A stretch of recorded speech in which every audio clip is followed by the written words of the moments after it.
Hello student, आज की इस वीडियो में हम क्लास 7 के लेसन नंबर 7 के बारे में पढ़ने वाले हैं। इसके अंदर एक टॉपिक है लाभ और हानि। इसके पहले का वीडियो आप देख सकते हैं। तो अगला हमारा टॉपिक है लाभ और हानि। तो लाभ और हानि में पहला हम पढ़ेंगे लाभ। लाभ और हानि पढ़ने से पहले हमें दो चीज़ों को समझना ज़रूरी है कि क्रय मूल्य किसे कहते हैं और विक्रय मूल्य किसे कहते हैं। क्रय मूल्य देखो हमने लिखा है यहाँ पर, जिस मूल्य पर वस्तु को खरीदते हैं तो उसे क्या कहेंगे, क्रय मूल्य कहते हैं। अगर किसी सामान को हम खरीद कर लेके आ रहे हैं तो वो हमारे लिए क्या होगा, क्रय मूल्य होगा। अगर हम उसे कहीं दोबारा उसे बेचते हैं तो बेचने को क्या कहेंगे, विक्रय मूल्य कहते हैं। तो लाभ अगर हमें निकालना है तो लाभ बराबर होता है जो हमने बेचा है जिस मूल्य पर, उसमें से जितने में खरीद कर लाए हैं उसको घटाएंगे तब हमें लाभ प्राप्त मिलेगा, लाभ मिलेगा। तो लाभ बराबर एक ये होता है, ठीक है ना। जैसे हमने एग्जाम्पल लिया है कि किसी सामान को हमने अगर 100 रुपये में ख़रीद कर लाया है तो 100 रुपये में ख़रीद कर लाए हैं तो उसका क्रय मूल्य कितना हो गया, 100 रुपये, और विक्रय मूल्य कितना है, 150 रुपये। तो लाभ बराबर कितना होगा, 150 में से 100 घटाएंगे 50 रुपये लाभ होगा। इतना आपको समझ में आया। इतनी आपको क्रय मूल्य और विक्रय मूल्य समझ में आना चाहिए कि ये चीज़ क्या है।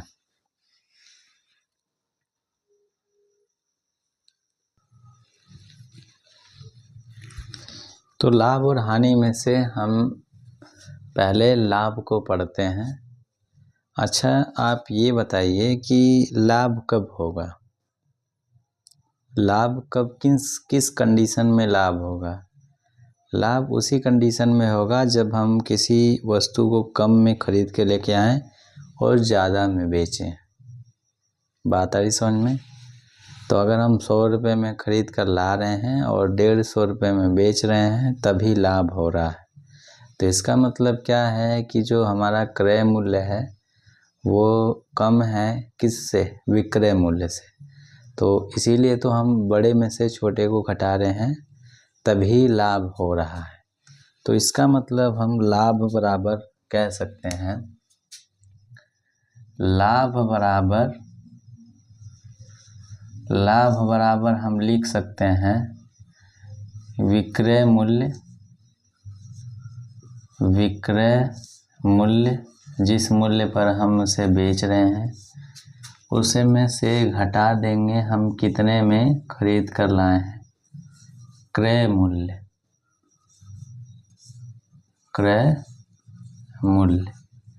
तो ये हो गया हमारा लाभ बराबर। अच्छा, विक्रय मूल्य क्या होता है, विक्रय मूल्य यहीं से हम विक्रय मूल्य भी बराबर लिख सकते हैं। विक्रय मूल्य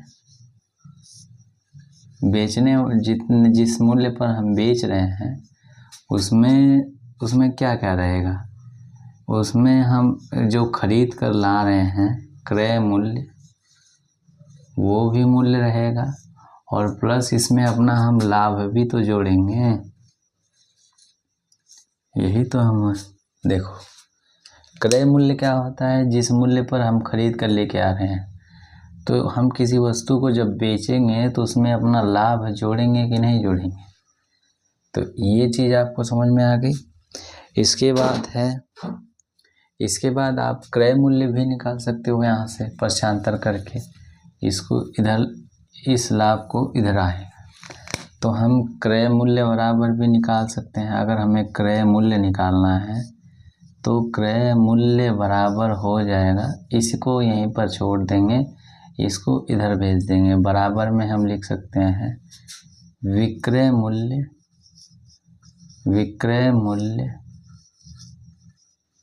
माइनस माइनस इस माइनस को माइनस लाभ। देखो, जब हम किसी वस्तु को बेच रहे हैं, अगर उसमें से हम लाभ को निकाल देंगे तो क्रय मूल्य आएगा कि नहीं आएगा? सीधी सी बात है, आएगा।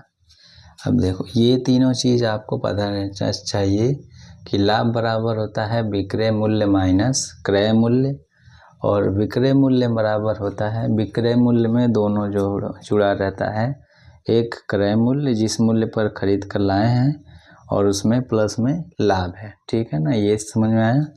और क्रय मूल्य क्या होता है? जिस मूल्य पर हम किसी वस्तु को खरीद कर लेके आए हैं, बराबर में विक्रय माइनस लाभ। ठीक है ना, ये चीज़ आपको ध्यान रखना है। अब अगला एक तो क्वेश्चन ये नहीं पूछेगा कि कितना रुपए लाभ हुआ है, वो प्रतिशत में पूछेगा, तो हमें लाभ प्रतिशत निकालना आना चाहिए। तो लाभ प्रतिशत बराबर क्या होता है? प्रतिशत बराबर क्या होता है? हमें लाभ कितना रुपया का हुआ है वो पहले निकालेंगे, और बटा में किस पे लाभ होएगा? जो खरीद कर ला रहे हैं उसी पे, तो क्रय मूल्य। इसी को तो देखकर पता लगेगा कि लाभ हो रहा है, तो क्रय मूल्य नीचे रखेंगे और गुणे में 100। ठीक है ना, इस फार्मूला पर आप सवाल लगेगा। ठीक है ना, एक उदाहरण लेकर हम समझते हैं, तब आपको पूरा क्लियरली समझ में आएगा।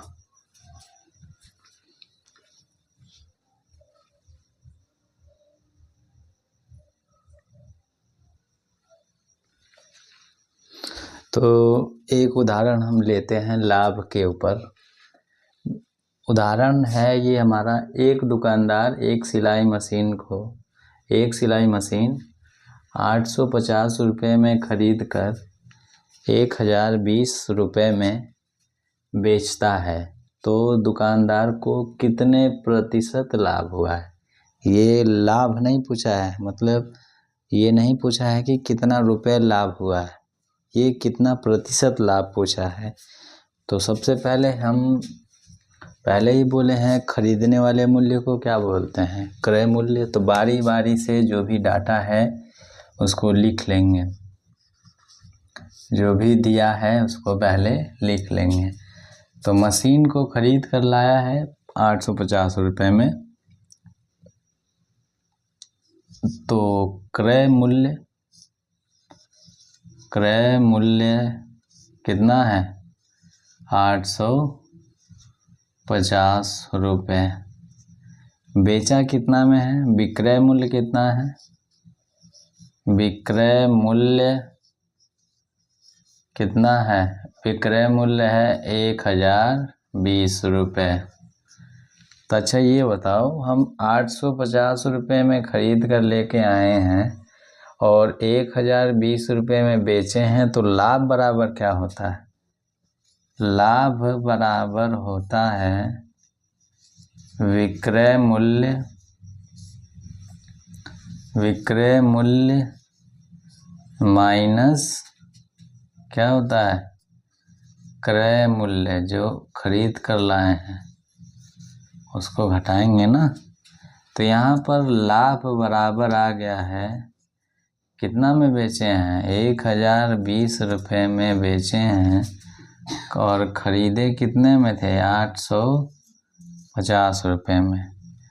तो लाभ बराबर आ जाएगा कितना?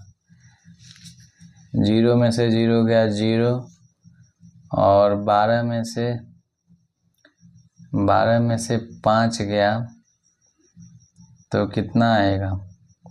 7, और 9 में से 8 गया 170। 170 रुपये क्या होगा? लाभ होगा। अब लाभ नहीं पूछा है, यहाँ पर कितना प्रतिशत लाभ पूछा है।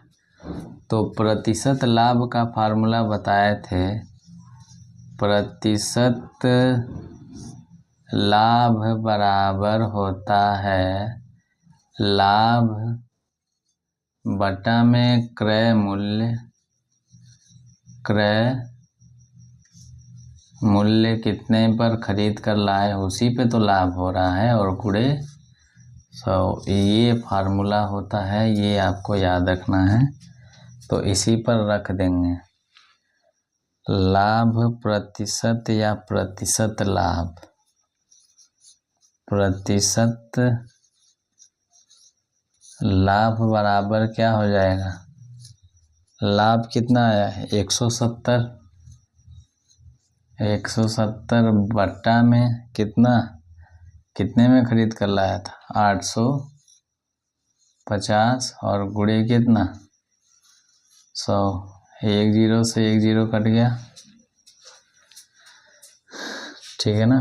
5 से काटेंगे, 5 5 एकम 5, 3 बचा, 5 सत्ते 35, 5 से काटेंगे, 5 दूनी 10, 20 बार में, 17 एकम 17, यहाँ पर एक बार में। तो लाभ प्रतिशत कितना आ गया, जो प्रतिशत लाभ हो गया, प्रतिशत लाभ बराबर हो गया हमारा कितना 20%, ठीक है ना। ये हमारा क्या है आंसर है। इस तरह से हम लाभ प्रतिशत निकाल सकते हैं। अब हम अगला टॉपिक पढ़ते हैं, लाभ के बाद हानि के बारे में पढ़ेंगे।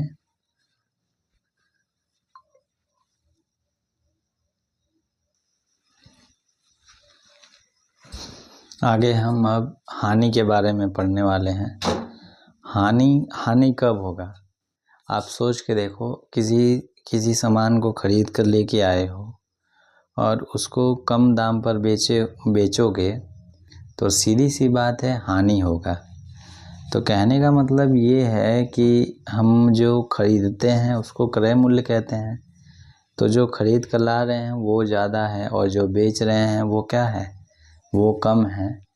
तो इसका मतलब उस समय क्या है, हानि हो रहा है। तो हम हानि बराबर बोल सकते हैं, हानि बराबर बोल सकते हैं हम जितना में खरीद कर लाए थे क्रय मूल्य में से अगर हम घटा रहे हैं क्या, विक्रय मूल्य घटा रहे हैं, तो इस कंडीशन में हानि बराबर ये होगा। हानि बराबर क्या होगा, क्रय मूल्य माइनस विक्रय मूल्य। लाभ की कंडीशन में उल्टा था और हानि की कंडीशन में लाभ का उल्टा होगा। तो यहाँ पर आप क्रय मूल्य बराबर भी लिख सकते हो, क्या होगा, क्रय मूल्य बराबर आप लिख सकते हो विक्रय मूल्य प्लस में क्रय मूल्य बराबर विक्रय मूल्य, सही तो है, विक्रय मूल्य प्लस में हानि। जो हम बेच रहे हैं, जो हम सामान खरीद रहे हैं, तो उसको हम बेचेंगे और उसमें हानि अगर जोड़ देंगे तो वही क्या होगा, क्रय मूल्य के बराबर होगा। और यहाँ पर विक्रय मूल्य बराबर क्या होगा, हानि के कंडीशन में विक्रय मूल्य बराबर होगा क्रय मूल्य माइनस हानि, ठीक है ना। अब यहाँ पर हानि तो ये नहीं पूछेगा कि आप 100 रुपये में खरीद कर लाए और 50 रुपये में बेच दिए तो कितने का हानि हुआ, 50 रुपये का हानि हुआ, ठीक है, ये तो समझ में आ रहा है कि 50 रुपये का हानि हुआ। लेकिन पूछेगा कि 50% में बताइए, तो जिस तरह से लाभ का फार्मूला था उसी तरह क्या है, उसी तरह हानि का भी फार्मूला उसी तरह रहेगा। और जो भी लाभ और हानि हमेशा क्रय मूल्य पर ही होता है। आप जिस मूल्य पर खरीद कर ला रहे हो, जिस मूल्य पर खरीद कर ला रहे हो उसी पर लाभ, उसी पे डिपेंड करेगा कि आपका लाभ हो रहा है कि हानि हो रहा है। क्यों? क्योंकि उसी मूल्य को या तो बढ़ा देते हैं या तो घटा देते हैं। इसीलिए क्रय मूल्य पर ही लाभ और हानि दोनों डिपेंड रहता है, दोनों ही उसी पर निर्भर रहता है। तो फार्मूला हानि प्रतिशत बराबर या प्रतिशत हानि बराबर होता है प्रतिशत हानि बराबर होता है हानि बराबर, अब हानि कितना हुआ है उसको लिखेंगे, हानि बराबर क्रय मूल्य माइनस विक्रय मूल्य। हानि निकाल लेंगे, हानि बराबर हानि बटा में क्रय मूल्य, इसी पर दोनों डिपेंड रहता है। और गुणे क्या कर देंगे, 100 कर देंगे, काट पीट के जो भी आएगा उतना प्रतिशत क्या होगा, हानि होगा। जिस तरह से हमने लाभ का एक उदाहरण लेके समझा था, उसी तरह हम इसमें भी एक उदाहरण लेकर क्वेश्चन लगाकर समझते हैं।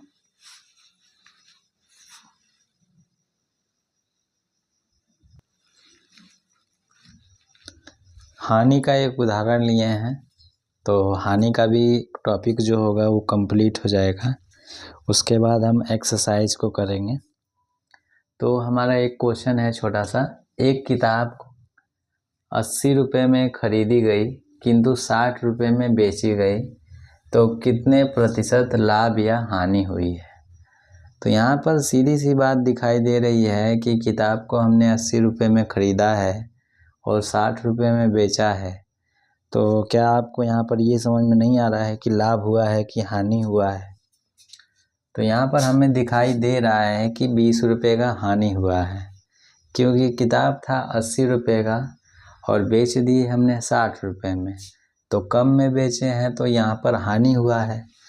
तो यहाँ पर देखो, पहले हम खरीदे थे कितने में, पहले हल करेंगे इसको, पूरा हर एक चीज़ लिखेंगे, क्रय मूल्य लिखेंगे, क्रय मूल्य बराबर में कितना 80 रुपया, और विक्रय मूल्य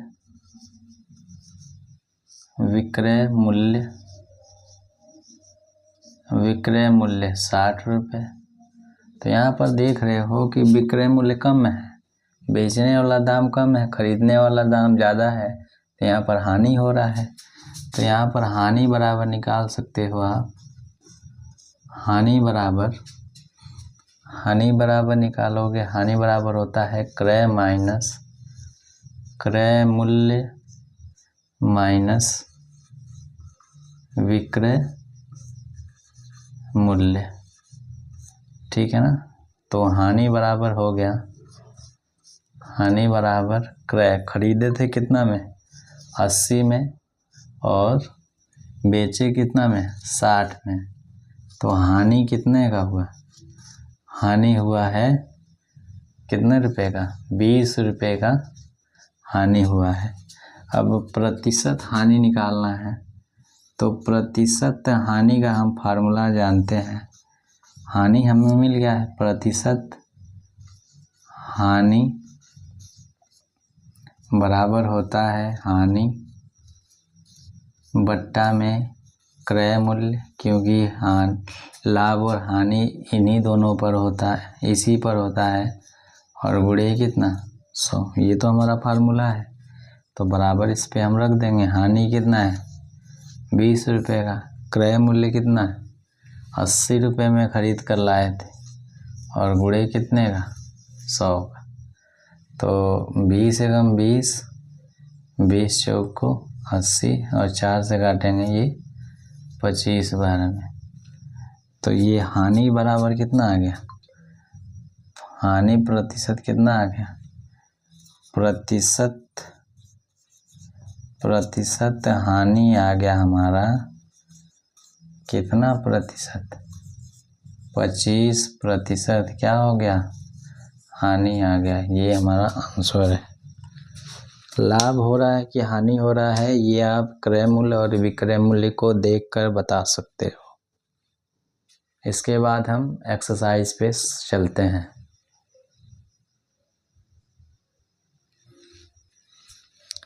एक्सरसाइज करने से पहले एक और टॉपिक समझेंगे कि विक्रय मूल्य ज्ञात करना, और एक टाइप और रह जाएगा विक्रय मूल्य और क्रय मूल्य ज्ञात करना।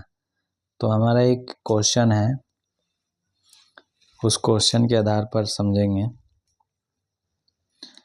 कि ऐसा टाइप भी क्या है क्वेश्चन में बना सकता है, तो हमें इसको भी समझना है, ठीक है ना। सिर्फ एक ही टाइप का क्वेश्चन नहीं बनाएगा। तो हम इसको समझते हैं। तो क्वेश्चन हमारा है कि एक साइकिल 1200 रुपये में खरीदी, ठीक है ना, खरीदी। तो इसका क्रय मूल्य तो दिया है 1200 रुपये, और उसे 25% लाभ पर बेच दिया है। तो अब बोला है कि विक्रय मूल्य ज्ञात करना है। इसमें आपको विक्रय मूल्य डायरेक्ट बताना है कि कितने रुपए में उसने बेचा है, ठीक है ना, यही बताना है। तो यहाँ पर इसको हम हल कैसे करेंगे देखेंगे। देखो कितना में खरीद के लाया है, क्रय मूल्य कितना है, क्रय मूल्य कितना है 1200 रुपये। लाभ कितना है, लाभ बराबर है कितना 25%। तो 1200 का लाभ कितना है 25% है कि नहीं। तो लाभ बराबर निकालेंगे, तो 1200 गुणे 25 बटा में प्रतिशत हटाने के लिए 100 से भाग, 2 जीरो से 2 जीरो कट गया, तो लाभ बराबर आ गया,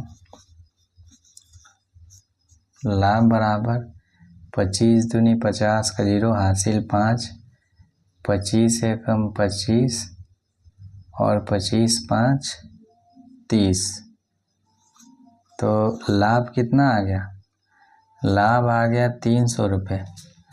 तो हम जानते हैं, क्या जानते हैं, लाभ बराबर होता है, लाभ बराबर होता है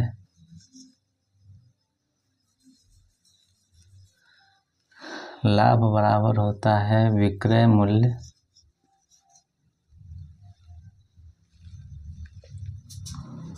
लाभ बराबर होता है विक्रय मूल्य माइनस क्रय मूल्य। और तो हमें निकालना क्या है, विक्रय मूल्य। तो विक्रय मूल्य बराबर होता है, विक्रय मूल्य बराबर होता है लाभ प्लस में क्रय मूल्य, क्रय मूल्य होता है। तो हमारा लाभ कितना है 300 रुपये, और प्लस में खरीद कर कितने में लाए थे 1200 रुपये में। तो ये टोटल कितना हो गया 1500 रुपये विक्रय मूल्य हो गया, विक्रय मूल्य, ठीक है ना। इस तरह से आप निकाल सकते हो। ये डायरेक्ट भी बताए हैं कि विक्रय मूल्य बराबर क्रय मूल्य प्लस लाभ, या लाभ प्लस क्रय मूल्य, दोनों एक ही चीज़ है। तो इस चीज़ को आपको ध्यान में रखना है। अगला हमारा टॉपिक है कि क्रय मूल्य ज्ञात करना। हर एक टाइप का क्वेश्चन हमें समझना ज़रूरी है, इसलिए इस अलग अलग टाइप को करा रहे हैं, ठीक है ना। तो देखिए हमारा ये पहला क्वेश्चन है, एक घड़ी को 360 रुपये में बेचकर 20% लाभ कमाता है, तो घड़ी का क्रय मूल्य ज्ञात कीजिए। अब यहाँ पर डायरेक्ट दिया है विक्रय मूल्य। अब कितना में बेच रहा है 360 रुपये में बेच कर वो कितना प्रतिशत लाभ कमा रहा है? 20%। आपसे पूछा क्या है कि क्रय मूल्य पूछा है कि अब बताइए कि कितने में खरीद कर लाया था। ठीक है ना, क्वेश्चन घुमाकर बन सकता है, तो एक भी क्वेश्चन को हम छोड़ेंगे नहीं। तो देखिए, तो पहले मान कर हम लगाते हैं, इसको डायरेक्ट भी लगा सकते हो, दो विधि बताएंगे। इसको हम हल करते हैं। मान लो,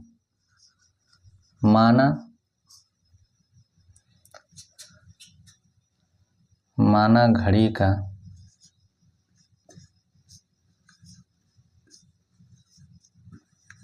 क्रय मूल्य मान लो हम 100 रुपये में खरीद कर लाए हैं, ठीक है ना, और लाभ हमारा कितना है? लाभ हमारा दिया है कितना रुपया? 20 रुपया। अच्छा, लाभ की कंडीशन में क्या होता है? विक्रय मूल्य बराबर क्या होता है? देखो, लाभ बराबर होता क्या है? लाभ बराबर होता है विक्रय मूल्य में से, बेचने वाले में से हम क्रय मूल्य को घटाते हैं, यही ना करते हैं।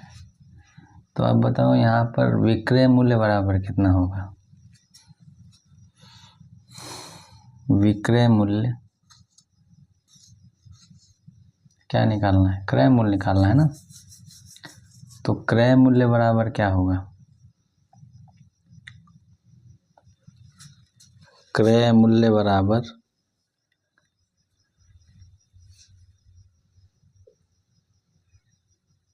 विक्रय मूल्य। हाँ ठीक है, तो यहाँ पर विक्रय मूल्य बराबर कितना है? विक्रय मूल्य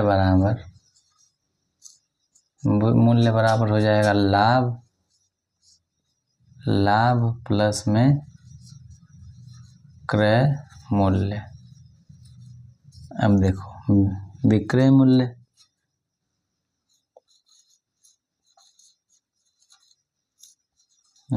मूल्य बराबर कितना आ गया? लाभ कितना है? 20 रुपया, और क्रय मूल्य कितना है? 100 रुपया। तो विक्रय मूल्य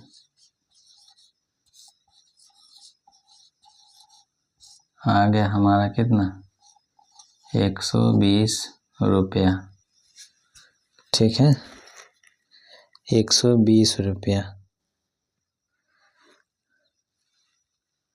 जब हमारा विक्रय मूल्य, अब यहाँ पर देखो, जब विक्रय मूल्य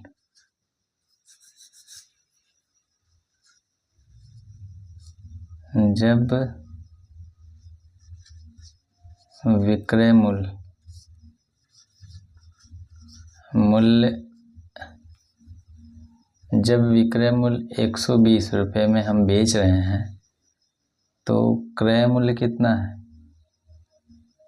क्रय मूल्य कितना हो रहा है? 100 रुपये हो रहा है। तो 1 रुपये,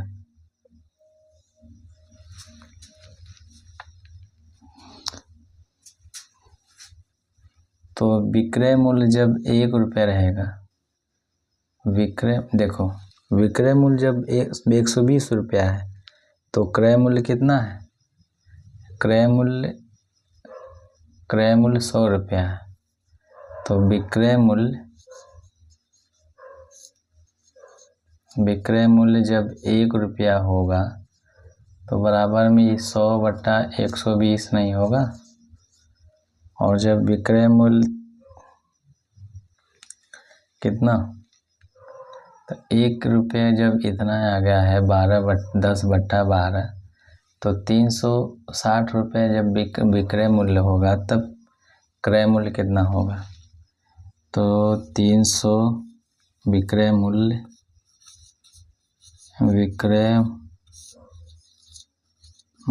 जब क्या है? 360 रुपये होगा, तो इधर भी तो हम 10/12 गुणे 360 करेंगे, 12 तिया 36, ये आ गया कितना 300 रुपये। विक्रय मूल्य कितना आ गया 300 रुपये, ये हमारा आंसर आ गया। विक्रय मूल्य पूछा था।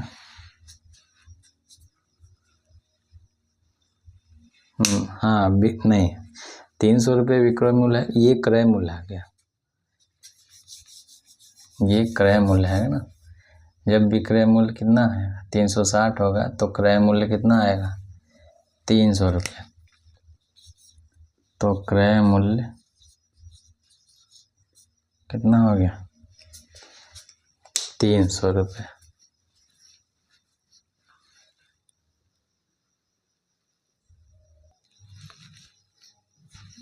एक बार इसे दोबारा समझा देते हैं। देखिए, बोला है कि एक घड़ी को 360 रुपये में बेचकर 20% का लाभ मिल रहा है, ठीक है ना। 360 में बेच करके 20% का उसको लाभ मिल रहा है। इसको डायरेक्ट भी लगा सकते हैं, 120% बराबर कर देंगे क्या 360 और 100% बराबर निकाल देंगे, वो निकल जाएगा। डायरेक्ट भी बता देंगे, अभी देख लो। तो हमने क्या किया है पहले हमने मान लिया है कि मान लो घड़ी को हमने 100 रुपये में खरीद कर लाया है, ठीक है।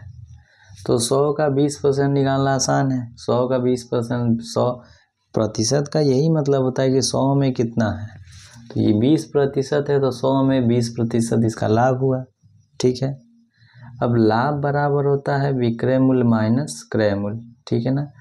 तो विक्रय मूल्य बराबर हो जाएगा लाभ प्लस में क्रय मूल्य, ठीक। तो विक्रय मूल्य क्या हो जाएगा 20 + 100 कितना हो गया 120। जब देखो, जब विक्रय मूल्य 120 रुपया है तो क्रय मूल्य 100 रुपया है। तो जिस तरह हम देखो 2 टॉफ़ी का मूल्य 4 रुपया है, तो 1 टॉफ़ी का मूल्य हम 4/2 कर सकते हैं ना। तो उसी तरह तो विक्रय मूल्य जब 1 रुपया होगा तो क्रय मूल्य इतना होगा 100/120। अब इसको डायरेक्ट इसको काट दिए हैं, वो अलग बात है। तो ये 0 से 0 डायरेक्ट काट दिए। तो जैसे 1 रुपये का जब इतना मिल गया तो 360, जब विक्रय मूल्य 360 होगा तो 360 इधर भी गुणा हुआ है इस साइड, तो इस साइड भी 360 गुणा होगा। जैसे 1 रुपये का, एक टॉफ़ी का मूल्य 5 रुपये है, तो 5 का कितना होगा 5 रुपये, 5 टॉफ़ी, और इधर 5 × 5 = 25 हुआ ना। तो उसी तरह यहाँ पर 360 इधर भी गुणा होगा, तो 360, जब विक्रय मूल्य 360 है तो क्रय मूल्य कितना होगा, इसमें भी 360 से गुणा करेंगे तो कितना होगा क्रय मूल्य 300 रुपया होगा, ठीक है ना। अब देखो डायरेक्ट कैसे लगाएंगे। डायरेक्ट देखो 20% लाभ है, तो ये टोटल 100 में था तो हो गया 120%। 120% ही बराबर है 360 के। तो 0 से 0 कटा, 12 × 12, 12 × 36, 1% बराबर आ गया कितना 3। और कोई भी संख्या 100, कोई भी संख्या अपने आप में 100% होता है। तो जब 1 बराबर 3 आ गया तो 100 बराबर कितना आ जाएगा 300%। आपको ऐसे नहीं लगाना है, आपको बाकायदा ऐसे लगाना है, ठीक है ना। इसके बाद हम आगे एक्सरसाइज समझेंगे, या कोई और टॉपिक बचा होगा तो उसके बारे में हम पढ़ेंगे, ठीक है ना। अगर कोई डाउट होता है तो कमेंट में आप पूछ सकते हो, ठीक है ना।